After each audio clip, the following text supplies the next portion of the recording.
저희는 보통 이제 크리스마스가 되면 쉘터로 가서, 노숙자분들 계시는 쉘터로 가서 거기서 이제 예배를 드립니다. 거기 가서 찬양도 같이 부르고 또 뭐 선물도 드리고 기도도 해드리고 그렇게 쉘터들을 돌면서 이제 복음도 전하고 예배를 이렇게 드리는데요. 물론 작년에는 이제 코로나 때문에 좀 고민을 많이 했는데 작년에는 이제 나갈 수가 없었는데 올해는 이제 나갈 수 있겠죠. 근데 한 번은 제가 예배를 다 드리고 끝나고 난 다음에 남은 아이들이 이제 부모님이 그때 못 오셨나, 저희가 데려왔나, 아니면 먼저 가셨나 어떻게 했는지 기억이 안 나는데 그 아이들이 남아서 얘네들 집에 데려다 줘야 되는데 저는 할 일이 더 있었거든요. 평소에 다니고 있는 독거노인 할아버지나 이런 분들 집을 방문해서 거기 가서 또 예배드리고 기도해드리고 청소해드리고 또 필요한 거 도와드리고 이런 걸 다 해야지 이제 집에 할 일이 있으니까 얘네한테 부탁을 했어요. 그래서 야, 목사님이 아직 조금 일정이 남았다, 같이 좀 갔다 갈 수 있겠냐 하니까 같이 가겠대요. 사실 그렇게 뭐 좋아할 거라고는 생각을 안 했어요. 왜냐하면 애들한테 별로 관심 없는 주제일 수 있거든요. 그냥 혼자 사시는 할아버지 집에 가서 같이 예배드리고 기도하고 청소해드리고 도와드리는 거 뭐 그닥 애들이 좋아할까라는 생각을 했어요. 그래서 조금 집에 가는 시간이 저도 늦어졌으니까 미안하다, 근데 이거 내가 다 해야지, 오늘 끝나고 내가 집에 데려다 주겠다라고 이야기하고 애들을 데리고 같이 갔어요. 할아버지 집에, 할아버지 아파트에 가서 이렇게 똑똑똑똑 하니까 할아버지가 어떤 분이냐면 되게 꼬장한 분이세요. 근데 마음은 안 그래요. 그러니까 문 열고 들어가니까 왜 왔냐고 막 이제 또 뭐 그러시는 거죠. 근데 사실 마음은 되게 좋아하시거든요. 오면 되게 좋아하시는데 오지 말라고 막 이제 이렇게 말씀하시는 분이세요.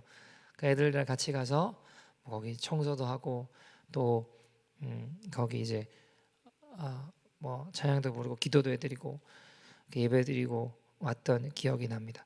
근데 되게 놀랐던 게 뭐냐면 아이들이 굉장히 좋아하더라고요. 그거 되게 놀랐어요. 별로 관심 없는 일이라고 생각했거든요. 근데 아이들이 굉장히 좋아하더라고요. 왜 그럴까라는 생각을 해보게 되었습니다. 왜 그럴까 생각해 보니까 요즘 젊은 세대의 특징이 있습니다. 그게 뭐냐면 성공하는 것보다 가치 있는 일을 하고 싶어 해요. 큰 일보다 의미 있는 일을 하고 싶어 합니다. 그러니까 쉽게 말하면 먹고 사는 걱정보다 가치 있고 의미 있는 일에 자신의 인생을 걸기를 원하는 거죠. 얼마 전에 또 굉장히 화제가 됐고 많은 사람들에게 읽혔던 책 중에 하나가 바로 정의란 무엇인가라는 책이었습니다. Justice, What's the right things to do? 굉장히 많은 청년들이, 하버드 강의였나요? 그 책이? 굉장히 많은 청년들이, 굉장히 많은 사람들이 그 책에 열광하고 많이 읽었어요. 왜 그럴까? 젊은 세대는 무엇이 옳은 일인가? 무엇이 정말 가치로운 일인가에 자신의 인생을 걸기를 원한다는 것이죠. 여러분, 우리 부모 세대가 조금 착각하는 것 중에 하나가 뭐냐면, 예를 들면 저는 이제 물론 이 방법이 적절한 방법이라고 생각하지는 않습니다. 근데 옛날에 이제 애들 교회 데려 같이 가자 할 때 어떻게 부모님들이 많이 했냐면, 맛있는 거 사줄 테니까 교회 오라고 하면 왔어요. 옛날에는. 저는 옳은 방법이라고 생각하진 않아요. 근데 어쨌든 옛날에 그렇게 하면 애들이 왔어요. 근데 요즘은 어떨까요? 맛있는 거 줄 테니까 교회 가자 그러면 뭐라고 할까요? 뭐라고 할까요? 안 통해요. 왜요? 집에 맛있는 게 더 많아요. 원하면 자신이 사 먹으면 돼요. 그리고 오히려 반문합니다. 교회가 맛있는 거 먹는 곳이냐고. 오히려 반문해요. 교회가 맛있는 거 주는 데냐고. 하나님 만나는 곳 아니냐라고 반문해요. 실제로 있었던 일이에요. 실제로. 여러분, 저는 방법도 옳았다고 생각하진 않지만 어쨌든 요즘 젊은 세대들은 오히려 대단한 일이 아니더라도 가치로운 인생이 되기를 원합니다. 그러니까 차라리 뭐 양로원이라든가 혼자 사는 할아버지 집에 방문해서 같이 노래 불러드리고 찬양하고 필요한 도움을 드리는 걸 더 좋아해요. 왜요? 보람되니까, 가치가 있다라고 느끼기 때문입니다. 여러분, 제가 아는 선교사님 중에 한 분이 다니엘 박 선교사님 한 분이 계신데, 이분은 원래 정신과 의사고, 뭐 지금도 정신과 의사긴 하죠. 지금도 정신과 의사고, 그 미국의 미시간 주립대 교수를 하시던 분이에요. 근데 이분이 지금 전 세계가 쫓아가고 있는 이 미국 교육 시스템이 정말 이 바벨론적 교육 시스템이 잘못됐구나, 이 사단이 원하는 대로 가고 있구나라는 걸 깨닫고, 왜냐하면 지금 실제로 여러분 전 세계는 미국 교육을 쫓아가지만 미국 교육이 실패했다는 결과들이 지금 나오고 있어요. 지금 그 결과들이 지금 하나둘씩 막 드러나고 나타나고 있거든요. 근데 전 세계는 지금 미국 교육이 좋다고 다 쫓아가잖아요. 아이러니하죠. 근데 이분이 그걸 깨닫고 이렇게 되면 안 된다는 걸 깨닫고 이제 교수직을 사임하고, 애들도 그냥 학교 다 다니지 말라고 그냥 그 집 애들이 다 학교를 안 다니고 데리고 전 세계를 다니면서 가정을 세우는 사역을 하고 계세요. 근데 여러분 재밌는 게, 예를 들면 이런 거예요. 그냥 애들 학교를 안 가는데 뭐 검정고시 같은 걸 보는 것 같긴 해요. 이렇게 혼자 공부할 수 있도록 돕고. 근데 이제 예를 들면 이런 거예요. 대학도 가지 말라고, 가고 싶으면 가야 되는 이유 10가지를 발견하고 적어오라고 했대요. 첫째도 원래 학교 안 가려고 했는데 가고 싶은 학교를 발견한 거예요.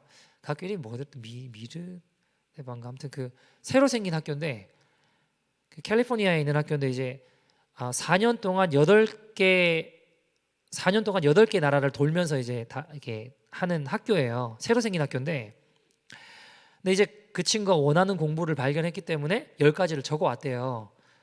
전 그 하버드 총장이 세운 학교인데 어쨌든 거의 지금 졸업할 때 된 것 같아요. 근데 제가 이 가정이랑 좀 지내면서 되게 재밌는 사실을 발견했는데, 뭐냐면 아침에 일어나서 부모님이 밥 안 줘요.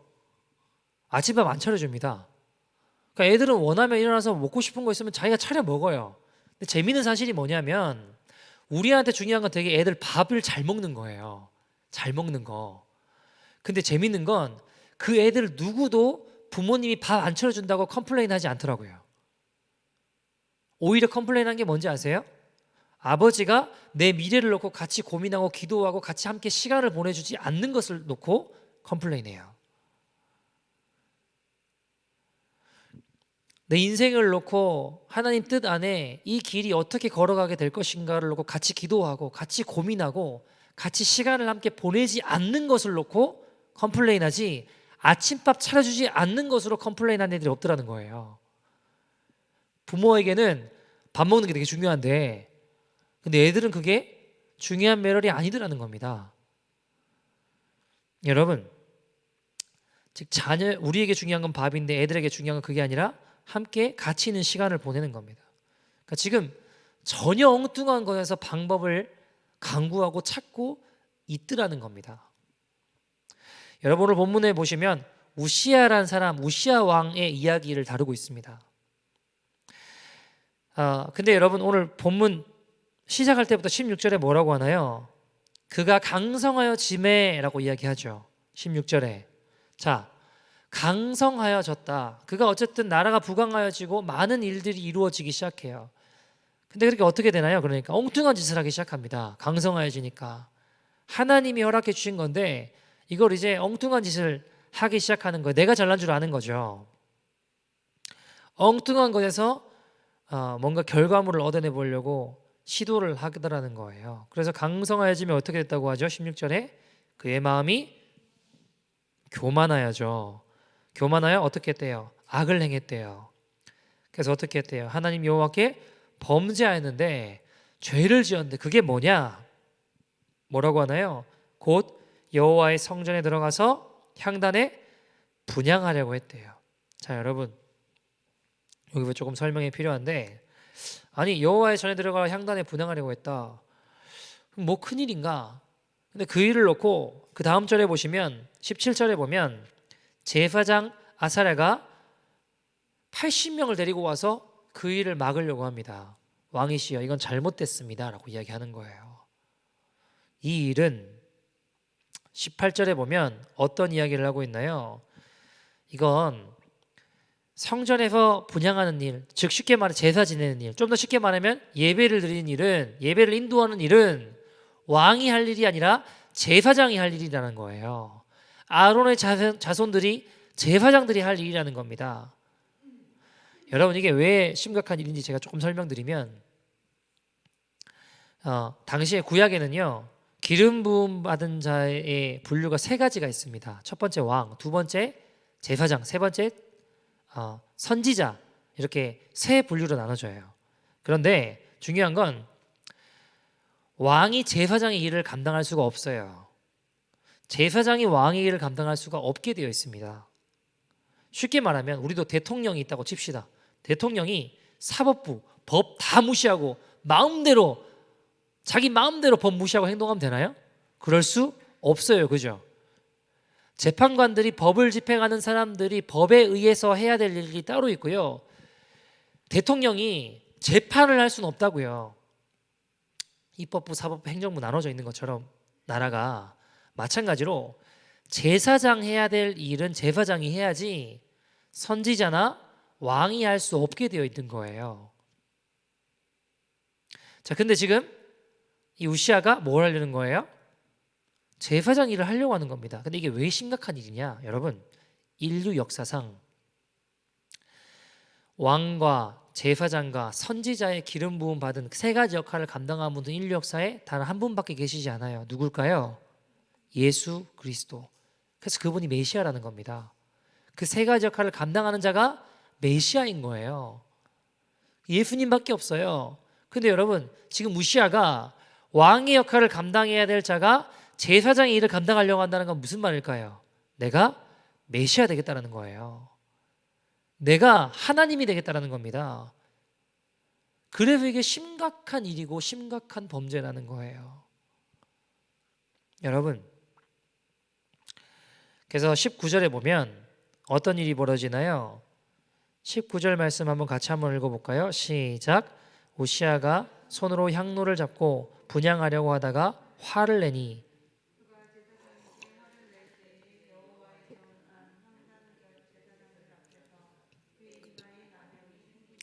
자, 여러분, 제사장 아사랴가 80명을 데리고 왕을 막으러 왔잖아요. 그러면 내가 잘못됐구나. 이게 정상인 것 같아요. 그래, 내가 걸면했구나. 근데 어떻게 했대요? 오히려 화를 냈다라는 거예요.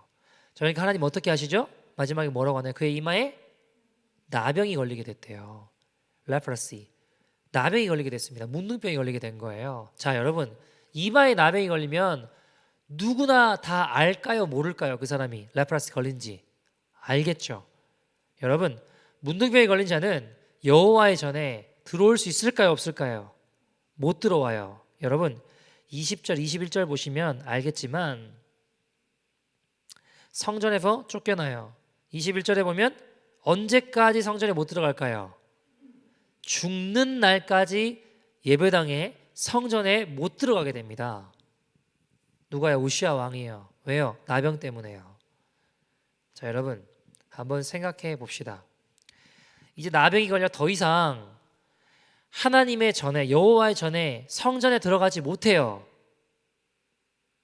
그럼 제사장 역할을 자기가 감당할 수 있나요? 없나요? 없잖아요. 자, 그러면 한번 생각해 봅시다. 우시아 마음에 어떤 생각이 들었을까요? 내가 엉뚱한 짓을 했구나. 내가 교만해서 메시아가 되려고 했다. 내가 한낱 죄인에 불과한 내가 하나님이 되려고 했구나. 그 죄를 깨닫고 회개하는 겁니다. 여러분, 문둥병도 그의 인생을 돌이키게 한다면, 회개케 한다면 그것은 은혜입니다. 아니, 여러분, 하나님께서 스스로 월권하고 하나님 되려고 한 우시아를 그냥 바로 죽이셔도 되는 거 아닌가요? 심각한 죄를 지었잖아요. 그죠? 근데 그가 돌이킬 수 있도록 나병이 걸리게 하셔서 기회를 주신 이유는 뭘까요? 사실 그냥 바로 죽이셔도 할 말이 없는 상황이에요. 근데 왜 나병이 걸려서 그걸 돌이킬 수 있게 기회를 주신 걸까요? 하나님 그에게 보신 것이 있다는 거예요. 여러분, 오늘 본문 역대 26장인데 4절 보시면 4절에 이렇게 이야기를 합니다. 4절 같이 한번 읽어볼까요? 시작. 우시아가 그의 아버지 아마샤의 모든 행위대로 여호와 보시기에 정직하게 행하며, 여러분, 여호와 보시기에 정직하게 행했대요. 근데 여러분, 사실 열왕기 상하를 읽어봐도 그렇고 역대하 상하를 읽어봐도 그렇고 우시아가 그렇게 하나님을 향해 대단하게 뭔가 이루고 드린 거 그 별로 없어요. 뭐 산당 제한 것도 아니고 사실은 허물 많고 죄가 더 많은 인생 같아요. 대단한 거 별로 없습니다. 그러나 여호와 보시기에 정직하게 행했대요. 그 작은 순종을 주님이 기억해 주시는 거예요. 별거 아닐지 몰라요. 대단한 거 아닐지 몰라요. 근데 하나님께서 그 순간들을 기억해 주시는 거예요. 그래서 그를 죽이시는 게 아니라 그게 나병이 걸려 돌이킬 수 있게끔 은혜의 때를 허락해 주시는 겁니다. 여러분, 성경은 사실 전반적으로 이 원리를 많이 설명해 줘요. 이게 뭐냐면 아즈카라, 오늘 설교 제목인데 아즈카라의 은혜, 아즈카라의 원리인데요. 레위기 2장 2절에 보면요. 같이 한번 읽어볼까요? 레위기 2장 2절. 레위기 2장 2절입니다. 같이 한번 읽어보죠. 시작.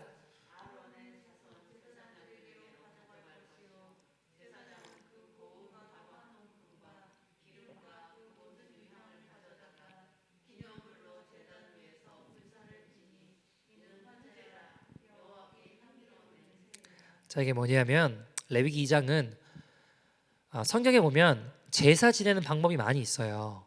근데 그 중에 곡식으로 드리는 제사가 있거든요. 그 이야기를 소제라고 하는데 그 이야기를 지금 하고 있는 거예요. 자, 예를 들어 볼게요. 곡식 한 가마니를 주님이 가져오라고 하셨어요. 근데 여러분 예를 들어 가난한 사람이면 곡식 한 가마니를 주님께 드리고 나면 어떻게 될까요? 내일부터 먹을 게 없잖아요. 쫄쫄 굶을 거 아니에요. 죽을 수도 있잖아요. 근데 일단 하나님은 한 가만 일단 가지고 와보라고 하세요. 근데 가지고 오면 그걸 하나님 다 받으시는 게 아니고 어떻게 하냐? 2절에 의하면, 오늘 지금 읽어본 2절에 의하면 제사장이 고운 가루 한 움큼을 쥐어요. 다 가져가는 게 아니고 한 움큼을 쥐어서 그 한 움큼만으로 제사를 드려요. 주님의 가져다가 기념물로 제단 위에 불사른데요. 이는 화제라 뭐래요? 여호와께 향기로운 냄새라. 사실 한 움큼만 드리는데 하나님이 그것을 향기로운 제물로 받으셨다라는 거예요? 안 받으셨다는 거예요? 향기로운 냄새라 주님 기쁘게 받으셨다라는 겁니다. 즉 이 이야기는 무슨 말이냐면 한 움큼을 드리지만 하나님께서 그것을 모든 것을 드린 걸로 한 가마니 드린 걸로 다 받아주신다라는 겁니다. 여러분 여기서 그것을 기념물로 제단 위에 불사른다고 했잖아요. 기념물이란 단어가 뭐냐면 이 히브리어로 보면 아즈카라라는 단어를 쓰고 있어요. 아즈카라. 즉 지금 여러분 생각해 보면 하나님께 비록 한 가마니의 일부에 지나지 않는 한 움큼 드린 거잖아요. 나 비록 가난하고 보잘것없고 다 드리고 싶지만 딱 가져오긴 했죠. 그래도 어쨌든 한 움큼만 가져가셔서 그거를 제사장이 가지고 제사를 지냈잖아요. 근데 이것을 주님은 전부로 받으시는 겁니다. 일부를 드렸는데 전체를 다 받으시고 기억해 주신다라는 거예요. 그러니까 아주 작은 헌신을 전부를 드린 헌신으로 받아주시는 것이 바로 아즈카라의 원리입니다. 여러분 생각해 봅시다. 성경 전반에 보면 일부를 전체로 받으신다. 아담이 범죄했어요. 그죠? 아담이 선악과 따먹고 주님 말씀에 불순종했습니다. 근데 아담이 범죄한 이후에 성경은 한 사람이 죄로 물들었다라고 이야기하지 않아요. 뭐라고 이야기하죠? 온 땅이 죄로 물들었다고 이야기해요. 아즈카라의 원리. 여러분, 그럼 원칙대로 하면 온 땅이 죄로 물들었으면 지구 전체를 버리시는 게 맞습니다. 그런데 하나님이 온 땅을 다시 살리기로 하세요. 어떻게 해요? 한 사람의 순종으로요. 로마서 5장 19절 보시면 이렇게 이야기합니다. 같이 한번 읽어볼까요? 로마서 5장 19절 시작. 한 사람의 순종치 아니함으로 많은 사람이 죄 있는 것 같이. 누구예요? 첫사람 아담. 그죠? 그가 불순종함으로 모든 사람이 죄인이 됐어요. 자, 그 다음 뭐라고 하죠? 한 사람의 순종하심으로 많은 사람이 의인이 되니라. 누구예요? 예수 그리스도, 예수님의 십자가입니다. 예수님 한 분이 주님 앞에 순종했는데 그 순종을 우리 전부의 순종으로 받아주시는 거예요. 이게 뭐예요? 십자가입니다. 죄가 없으신 예수님 한 분이 십자가에 달려 죽으셨는데 그분이 우리 모든 죄값을 담당하셨다는 겁니다. 여러분 성경에 보면 그 아브라함 시대에도 보면요, 하나님이 소돔과 고모라가 죄악이 많아서 그냥 심판하시겠다고 하세요. 근데 그 천사를 보내셨는데 아브라함이 만나요, 그죠? 근데 아브라함이 부탁하거든요. 저 성에 소돔과 고모라의 의인 50명만 있으면 그 성을 심판하시지 않고 용서해 주시겠냐? 근데 하나님께서 여러분 한 성에 50명이면 한 움큼도 안 돼요. 일부에 지나지 않는다고요. 근데 하나님이 그거 허락해 주세요. 그죠? 계속 이야기하면 나중에 몇 명까지 내려오나요? 10명. 10명만 있으면 저 성을 내가 멸하지 않겠다라고 하시거든요. 근데 어떻게 되나요? 불 떨어지고 박살나요. 여러분 소돔과 고모라가 멸망한 건 한 움큼밖에 안 되는 10명 의인 10이 없어서 멸망한 겁니다. 여러분 한 움큼의 은혜를 생각하면 이게 아즈카르의 원리인데 조금 더 쉽게 예를 들면 여러분 우리가 뭐 월드컵이라든가 올림픽 같은 거 하면 막 응원하잖아요. 그죠? 운동선수가 예를 들어 금메달을 땄어요. 근데 온 국민이 기뻐해요. 여러분 내가 뛰었나요? 내가 금메달 딴 거예요? 저 사람 금메달 땄다고 해서 나한테 무슨 돈이 떨어지나요? 떡이 떨어지나요? 아무것도 떨어지지 않아요. 그죠? 근데 저 사람이 금메달 따면 온 국민이 기뻐한다고요. 온 국민이 그것을 기념을 삼아 기뻐합니다. 이게 아즈카라의 원리라는 것입니다. 우리가 지금 살아가고 있는 시대도 마찬가지인데 사람들과의 관계도 마찬가지입니다. 부모 자식 관계도 마찬가지예요. 여러분 어떤 성도님 아들이 좀 많이 방황을 하고 있어요. 근데 이 아이가 집 나가서 방황하다가 어느 날 집에 들어왔어요. 잠깐 들렸습니다. 자 여러분 뭐 큰일 아니잖아요. 그죠? 뭐 대수인가요? 우리 입장에서 남들 봤을 때는 뭐 별일 아니에요. 뭐 집에 들릴 수도 있지 뭐 그게 큰일이에요. 그죠? 근데 여러분 이 당사자 부모 입장에서는요, 방황하는 아이가 집에 잠시 들린 것만 해도 스스로 결정해서 들린 것만 해도 그게 큰 감동인 거예요. 큰 기쁨인 거예요. 그것 때문에 눈물 지어요. 기뻐서 눈물 짓습니다. 그게 부모님 마음인 것 같아요.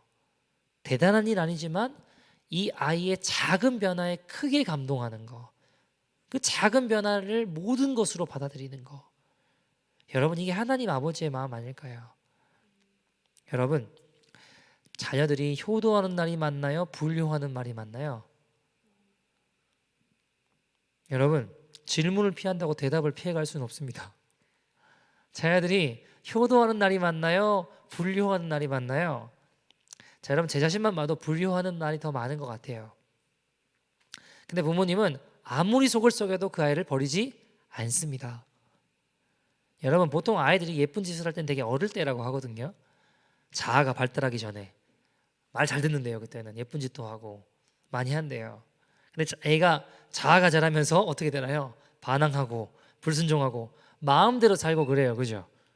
근데 부모는 그런다고 해서 자녀를 버리지 않아요. 마음이 때론 찢겨도 포기하지 않습니다. 왜요? 부모는 이 아이가 어릴 때 한 예쁜 순종의 모습이 그 자녀 인생의 전반에 흐르는 아즈카의 원리로 작용을 하는 거예요. 그에 비해 자녀 세대는요 어떨까요? 부모가 잘해준 어떤 것보다 어떨까요? 그런 것보다 못해주고 힘들게 하고 그 나머지 것들만 기억하는 겁니다. 그래서 자녀들에게는 이 아즈카라의 원리가 부모에 비해서 상대적으로 좀 약한 편인 것 같아요. 그래서 부모는 자녀를 품어주는데 자녀는 부모를 잘 품어주지 않아요. 여러분 모든 인간관계가요 사실 이 아즈카라의 은혜가 없으면 다 깨지게 되어 있습니다. 여러분 죄인인 인간이 죄 짓는 게 많을까요? 주님 앞에 잘하는 게 많을까요? 죄 짓는 게 더 많아요. 여러분 우리가 구원받을 만한 자격이 있어서 하나님이 구원하셨나요? 그러지 않아요. 우리가 주님께 나아갈 때 죄 지은 것보다 안 지은 게 더 많아서 주님 우리를 받아주셨나요? 그러지 않아요, 여러분. 한 움큼밖에 남은 것 같지 않은 부끄러운 인생이었지만 간절한 부르짖음 주님 들어주시고 우리 손 잡아주지 않으셨습니까? 자격 없음 인정하고 회개하고 주님의 십자가 앞으로 나간 것, 그거밖에 없어요, 여러분. 여러분, 우편 강도, 예수님 우편 강도 한번 생각해 볼까요? 예수님 우편 좌편에 강도들이 있었죠. 근데 여러분, 당시 로마에 십자가형에 처했다는 건 로마 공식 문헌에도 전쟁을 제외하고 공식 문헌에 100명도 채 안 돼요. 그러니까 굉장히 극악무도하고 심각한 죄를 지은 사람만이 십자가형에 처했습니다. 그러면 예수님은 건너놓고 우편 좌편에 있는 강도는 진짜 흉악한 놈이라는 거예요. 흉악한 놈. 근데 우편 강도가 뭐라고 하죠? 주님, 나 좀 기억해 달라고. 나 죄 많고 허물 많은 인생이지만 나 기억해 달라고. 처음에 예수님 막 향해 사태질하고 같이 욕하던 인생이 이제 마음을 돌이켜 주님, 나 같은 인생도 좀 기억해 달라고. 남은 인생 주님께 드렸을 때 주님께서 그것을 아즈카라의 은혜로 기념물로 받으시고 그 사람 인생 전부로 받으시고 여겨주시더라는 겁니다. 여러분, 따라서 오늘 여러분, 늦은 사람은 아무도 없습니다. 하나님이 받지 못하는 사람은 아무도 없습니다. 오늘 우리의 삶이 얼마나 무너졌든지 간에, 우리의 삶이 얼마나 비탈길로 주저앉고 떠내려왔든지 간에 우리가 진정으로 회개하고 돌이킬 때 하나님은 창기같이 벌어진 인생도 거룩한 신부로 여겨주실 줄 믿습니다. 여러분, 이것이 아즈카라의 은혜입니다. 문제는 주님은 우리를 아즈카라의 은혜로 받아주시고 새롭게 하시는데 우리는 남들을 볼 때 또는 내 자신을 볼 때 추한 과거를 들춰내고 죄악을 바라보며 어두운 것을 기념물로 아즈카라로 여기며 살아가는 게 문제라는 겁니다.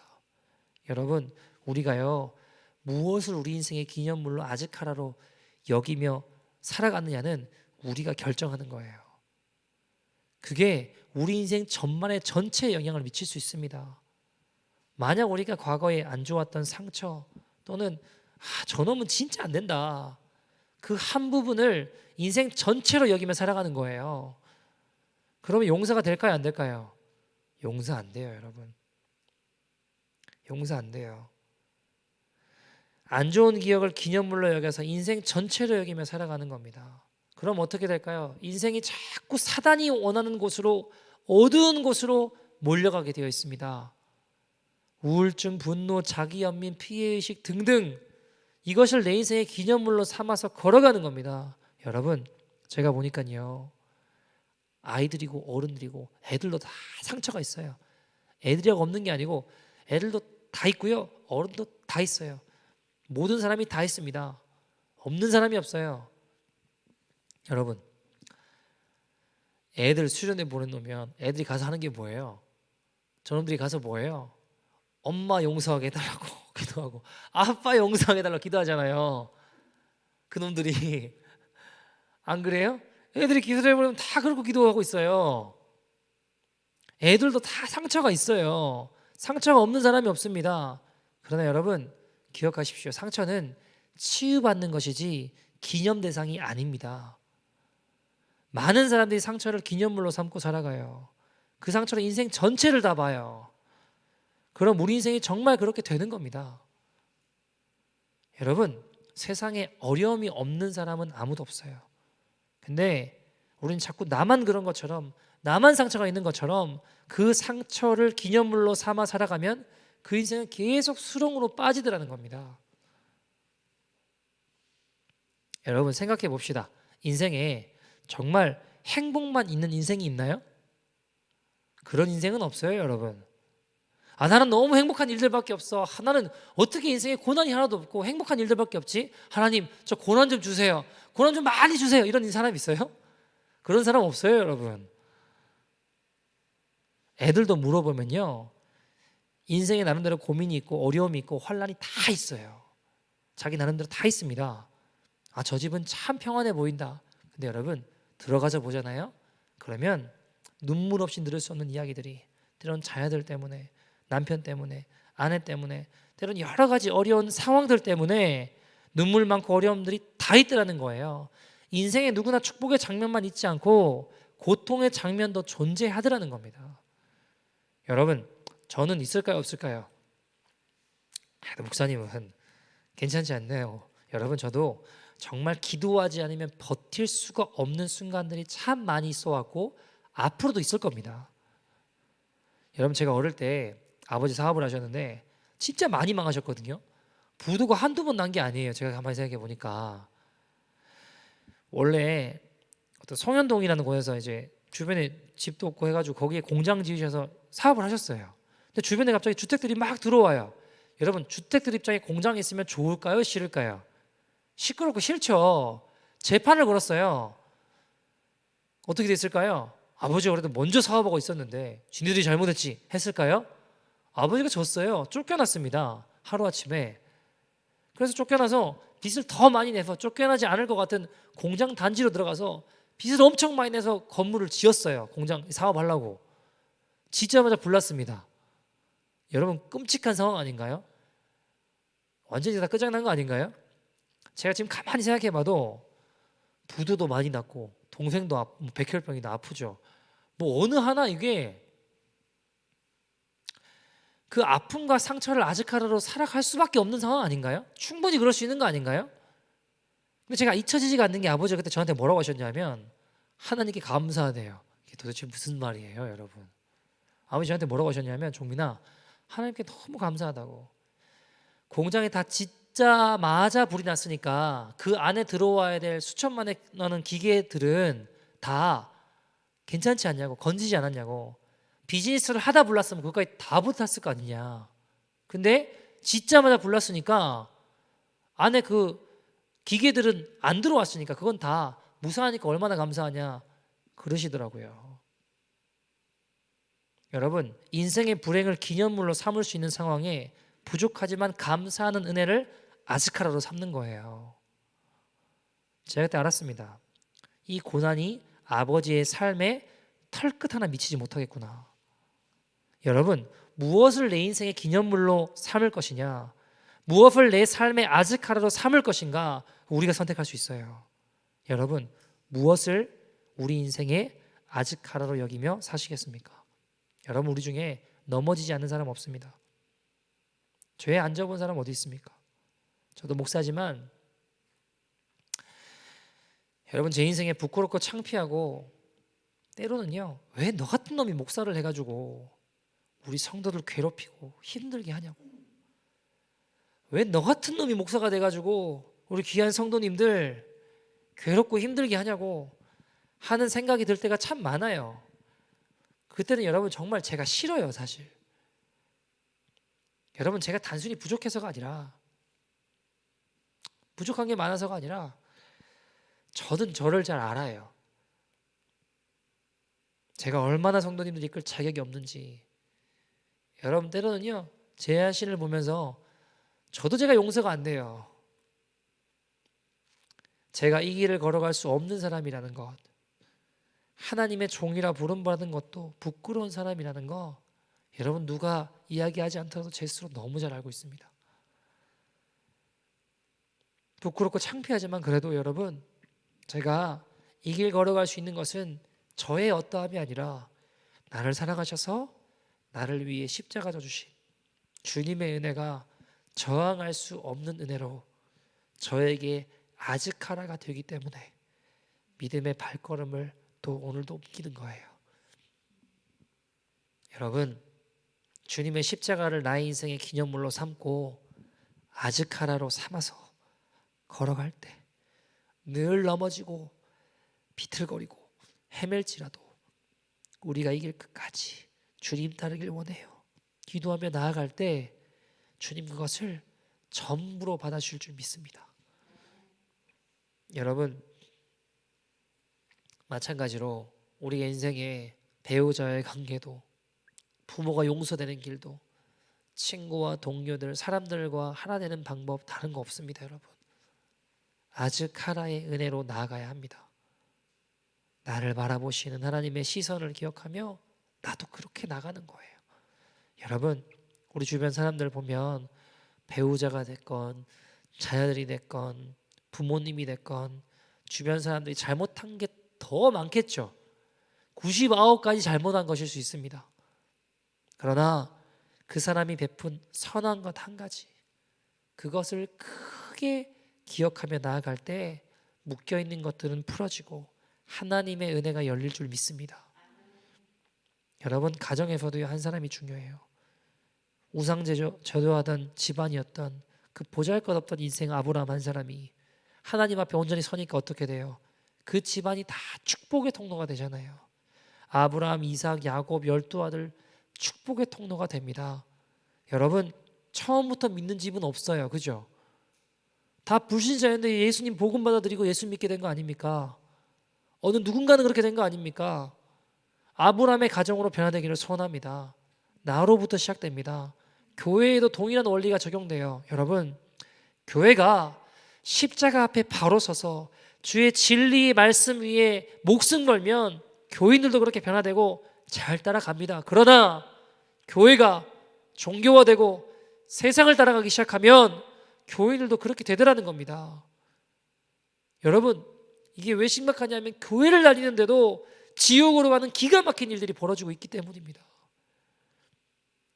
여러분, 옛날에 그 우물 같은 거 보면 마중물이라고 이렇게 한 바가지 물 담겨 있는 게 있어요. 저도 너무 잘 알고 있다라고 말하면 제가 굉장히 옛날 사람 같지만 선교지 가다 보면 그런 게 있더라고요. 그 마중물로 그 통에다가 우물 그 펌프질하는 그 통에다가 마중물을 집어넣고 펌프질을 해야지 물이 올라오고 나와요. 그럼 반대로 마중물이 없으면 어떻게 될까요? 그 물을 좀 집어넣어야 펌프질에 나오는데 그게 없으면 아무리 펌프질을 해도 물이 안 나와요. 그러니까 물 한 바가지밖에 안 되는 거 보잘것없잖아요. 별거 아니에요. 근데 그게 있느냐 없느냐에 따라서 마을 주민들이 살 수 있는 물을 마실 수 있느냐 없느냐가 결정되더라는 겁니다. 사랑하는 여러분, 비록 우리 인생이 보잘것없는 물 한 바가지 같아도 마중물 같아도 그것이 은혜의 마중물로 아즈카라로 나를 들이면 우리로 하여금 온 열방이 살 수 있게 됩니다. 여러분, 우리가 이 마지막 때를 살아가며 우리에게 필요한 은혜가 뭘까요? 여러분, 주님이 우리에게 원하시는 게 뭘까요? 주님 오실 날 멀지 않은 마지막 때를 살아가며 주님 우리에게 원하시는 게 뭘까요? 예수님께서 이런 말씀을 하셨어요. 마지막 때에 대해서 이야기하시면서 마태복음 24장 40절에서 42절 이렇게 말씀하셨습니다. 같이 한번 읽어볼까요? 마태복음 24장 40절에서 42절입니다. 같이 한번 읽어볼까요? 시작. 그때에 두 사람이 밭에 있음에 한 사람은 데려가고 한 사람은 버려둠을 당할 것이요 여자가 맷돌질을 하고 있음에 한 사람은 데려가고 한 사람은 버려둠을 당할 것이니라. 그러므로 깨어 있으라. 어느 날에 너희 주가 임할지는 너희가 알지 못하니라. 자, 이게 무슨 이야기인가요? 여러분, 이게 예수님 다시 오실 때에 대해서 이야기하는데 깨어 있으래요. 왜냐하면 두 사람이 밭에 일하고 있는데 한 사람은 주님께 데려감을 당해요. 비테이크인데요. 근데 한 사람은 그 땅에 남겨지는 거예요. 여러분, 이게 참 심각한 이야기인데 또 두 여자가 맷돌질을 일하고 있어요. 근데 한 사람은 주님께서 다시 오실 때 데려감을 당해요. 데려가십니다. 승천하겠죠. 근데 한 사람은 땅에 버려지는 거예요. 심판 가운데 머물게 된다는 겁니다. 그러므로 깨어 있으라고 하셨어요. 왜요? 주님이 언제 오실지 모르니까. 제 질문은 이겁니다. 여러분, 한 사람은 데려감을 당하고 한 사람 남겨졌는데 이 사람들이 그 데려감을 당한 장소가 어딘가요? 밭이고 맷돌 갈던 곳이에요. 여러분, 우리가 마지막 때이기 때문에 깨어 있어야 되는데 마지막 때에 깨어 있다고 하는 건 갑자기 깨어 있어야 된다 그러고 집 팔고 땅 팔고 산속에 들어가서 기도하는 게 아니에요. 마지막 때에 깨어 있다고 하는 건 무슨 특별한 어떤 지식을 보고 유튜브를 보고 어떤 걸 깨닫고 알고 하는 게 아니더라는 거예요. 여러분, 데려감을 당하고 버려지는 장소가 어딘가요? 자기가 평소에 살던 삶의 장소입니다. 바치고 맷돌을 갈던 곳은 내가 평소에 살아가던 장소라는 겁니다. 여러분, 다르게 표현해 보면 우리가 늘 살던 일상의 자리에서 모든 것이 판가름 난다는 것입니다. 깨어 있다라고 하는 건 여러분 무슨 정보를 많이 아는 게 아니고 시대를 분별한다, 뭘 깨닫는다, 집 팔고 땅 팔아서 산속에 들어 기도한다, 그게 아니에요. 지금 내가 살아가고 있는 삶의 현장에서 믿음으로 살아가는 거예요. 내가 있는 일상의 자리에서 기도하고 말씀대로 거룩한 삶을 살고자 나를 십자가에 못 박고 사랑과 용서, 순종으로 주님의 모습을 묵묵히 따라가는 겁니다. 십자가 길을 묵묵히 걸어가는 거예요. 여러분, 하나님의 나라는 하나님의 백성이 들어가는 곳입니다. 그죠? 그럼 하나님의 백성은 누구의 통치를 받는 사람들인가요? 하나님의 통치를 받는 사람들이 하나님의 백성이요, 그들이 하나님의 나라에 들어가는 겁니다. 날마다 하나님의 다스림을 지금 우리가 받는 장소가 어딘가요? 우리의 삶의 자리입니다. 여러분, 그 일상의 자리는 늘 사람들과 부딪힐 수밖에 없는 장소예요.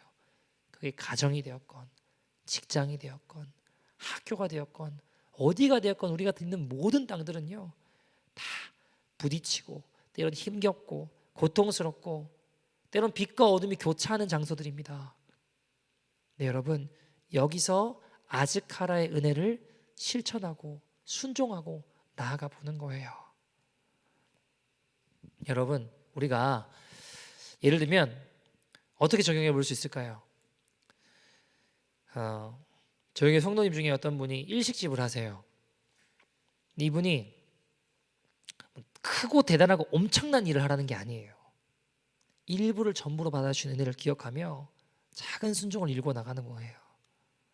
일식집을 하는 분이 계신데 이분이 어떻게 하시기로 결정을 했냐면 그 되게 맛있는 맛집인데 거기 일식집 좀 테이크아웃을 많이 하잖아요. 그 테이크아웃 박스에 하나님 말씀을 다 붙여놓는 거예요.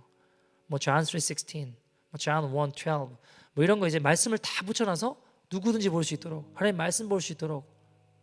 대단한 일 아니어도 괜찮아요. 그러나 그 작은 순종을 하나님 받아주실 거라고 믿어요. 저희 성도님 중에 농장 하시는 분 계시거든요. 농장, 라벤더 농장 하는 분이 계신데 제 마음에 이런 생각이 들더라고요. 야, 여기 어떻게 하나님 나라 임하게 할 수 있을까? 뭐 대단한 거 아니더라도 라벤더 팜에 사람들 구경하러 올 거 아니에요. 그러면 그 팜 주위에 사람들 다니는 길에다가 말뚝을 그냥 막 박아놓는 거예요. 여기저기다가 말씀 붙여가지고. 예를 들면 이런 거예요. 말씀 막 붙여가지고 John 3:16이라든가 뭐 회개하라 천국이 가까웠느니라 이런 말씀들을 써가지고 말뚝을 막 붙여놓으면 구경하러 온 사람들마다 뭘 볼까요? 회개하라 천국이 가까웠느니라 볼 거 아니에요. 프로덕트를 만든다. 그럼 거기다가도 프로덕트 만드는 그 뭐 포장지에다가 말씀을 붙여가지고 볼 수 있게 만드는 거예요.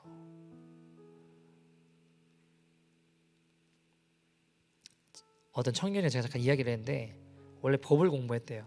원래 꿈이 이제 변호사 같은 거, 변호사 되는 거. 사람들이 부러워할 만한 거, 좋아할 만한 거 아닙니까? 대단한 일이죠. 공부 많이 해야 되고 열심히 공부했대요.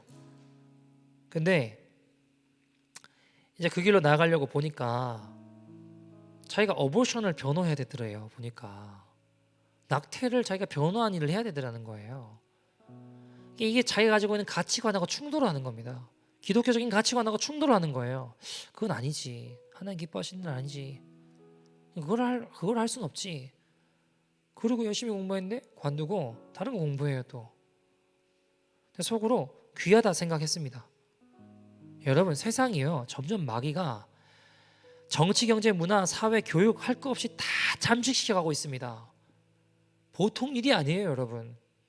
여러분, 근데 이 거대한 사단의 이 잠식되는 세상 앞에 우리가 어떻게 맞서 싸울 수 있을까요? 우리가 어떻게 할 수 있을까요? 주님의 한 움큼의 은혜를 기억하며 그거 바라보며 걸어가면 우리 주님 역사하시지 않겠습니까? 내가 있는 곳에서 가치 있는 일을 하는 거예요. 대단하지 않아도 괜찮습니다. 여러분, 학교 학생이면요, 친구들 도와주자고요. 복음 전하려고. 복음 위해서 숙제 잘 못해요, 어떤 애가. 그럼 도와주자고요. 왜요? 예수님 때문에. 대단한 거 아니더라도 한 움큼의 은혜로 주님 역사하실 수 있도록 우리를 드려보자고요. 주님, 미약하지만 기억해 주시고 역사해 주십시오. 가정에서도 마찬가지입니다. 내가 한 걸음이라도, 한 손길이라도 부모님을 향해서 손 내밀어 보자고요. 형제 자매들을 위해서 손 내밀어 보는 거예요. 여러분, 잘하는 게 중요한 게 아니고 가치 있는 일, 큰 일보다 의미 있는 일, 청년들이 열광하는 것처럼 대단한 거 아니어도 한 움큼의 은혜를 기억하며 그것을 주님께 내어드릴 때 주님 그것을 전부로 받아주실 줄 믿습니다. 직장에 계신 분들, 여러분 복음 전하려고, 복음 전하고, 그게 어려우면 여러분 뭐 제 설교는 좀 부족하니까 박보영 목사님 설교라도 좀 보내주고, 존 파이프 목사님 설교라도 좀 보내주고. 여러분 뭐 대단한 거 아니더라도 작은 한 움큼의 은혜를 위해서, 복음을 위해서 나누고 섬겨보자고요. 주님 일하실 수 있도록. 어떤 성도님은 직원들을 데리고 예배를 매일 드린대요. 근데 이제 쉬는 시간에 원하는 사람들만 해라라고 했대요. 원하지 않으면 안 해도 된다라고 했대요. 다 한대요. 진짜 원하지 안 하지는 모르겠는데 어쨌든 다 한대요. 그럼 여러분, 제가 그 이야기를 드리면 저도 기도해요. 원하면 제가 어떻게든 가서 예배도 인도할 수 있어요. 여러분, 우리 교회도 미약하지만 저도 고민을 해봤는데 어떤 걸 하면 좋을까, 여러 가지 할 수 있어요.